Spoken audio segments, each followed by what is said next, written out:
डमरू अपने mummy papa के साथ अपने जंगल वाले लकड़ी के घर में रहा करता था। मैं सारा दिन खेलता कूदता भी बहुत खुश रहा करता था। मम्मी पापा कब आएंगे? तभी इतनी ही देर में उसके पापा घर पे आ गए। अरे डमरू क्या कर रहा था मेरा बेटा? पापा मुझे गोभी के पराठे खाने हैं, लाए हो क्या मेरे लिए? हाँ हाँ, मैं तेरे लिए गोभी के पराठे लेकर आया हूँ। डमरू को तो रोज ही गोभी के पराठे खाने को मिलते, क्योंकि डमरू के पिताजी रेलवे स्टेशन पे गोभी के पराठे बेचा करते थे। घर आकर खाना वाना खाकर वह सो गए और डमरू खेलों में लग गया। डमरू खेलते खेलते बाहर चला गया। सुबह डमरू के पापा हीरा कबूतर सुबह सुबह ही रेलवे स्टेशन पर गोभी के पराठे और चाय बेचा करते थे। अंकल 2 गोभी के पराठे दे दो मुझे मक्खन के साथ। हाँ हाँ बेटे ये लो। जो भी यात्री रेलवे स्टेशन पर आया करते वह हीरा कबूतर के गोभी के पराठे खाकर जाया करते और हीरा का काम बहुत अच्छे से चलता। शाम होते ही हीरा अपने घर आ जाता और फिर रात में वह फिर आकर गोभी के पराठे बेचा करता। हीरा की यही दिनचर्या थी, सुबह जल्दी आना फिर शाम को घर चला जाना। एक दिन हीरा कबूतर घर जा रहा था और वो रेलवे स्टेशन से रेल पटरी पार करते करते उसे बहुत तेज चक्कर आया और वह नीचे गिर गया। हीरा की तबीयत बहुत खराब हो गई। कैसे करके उसे होश आया और वह घर में आया तो उससे उठा नहीं जा रहा था। घर वाले परेशान हो गए। मम्मी पापा को क्या हो गया?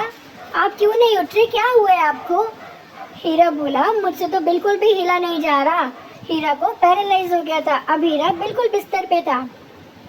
डमरू और उसकी मम्मी ने जाकर अपना काम फिर से शुरू कर दिया और वह गोभी के पराठे स्टेशन पर बेचने लगे। 2 गोभी के पराठे लगा दो भैया। हाँ हाँ अभी लो। उसकी मम्मी और डमरू दोनों मिलकर बहुत मेहनत करते हैं। अब वो धीरे धीरे सारा काम जान गए थे। भैया 2 गोभी के पराठे दे दो आंटी। हाँ हाँ बेटे ये लो। स्टेशन पर तो और भी चहल पहल हो गई थी। अब उनका काम डबल चल गया।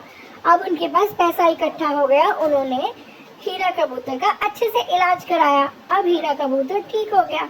कुछ ही दिनों में हीरा कबूतर बिल्कुल स्वस्थ हो गया और वह चलने लग गया।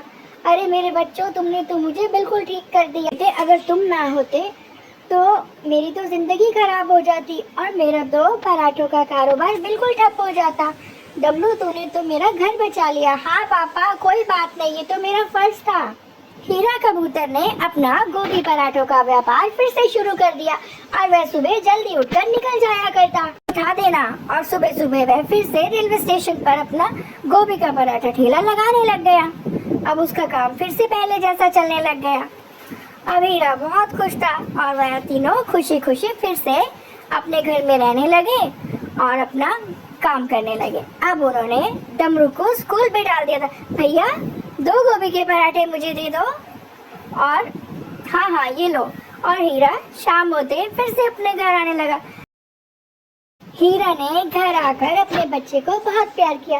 अरे डमरू मेरे बेटे, अगर तुम ना होते, तुम दोनों माँ बेटे ना होते तो मैं तो पता नहीं मेरा क्या होता। मेरा तो काम ही बिल्कुल खत्म हो जाता। हम तो रोटी भी नहीं खाने के लायक रहते। और डमरू खुश हो गया। अच्छा मैं तुझे कल ही स्कूल में एडमिशन करवा देता हूँ। हाँ पापा। मैं बाहर खेलने जाऊँ दोस्तों के साथ। और डमरू बाहर खेलने चला गया और खुशी खुशी तीनों फिर से रहने लगे।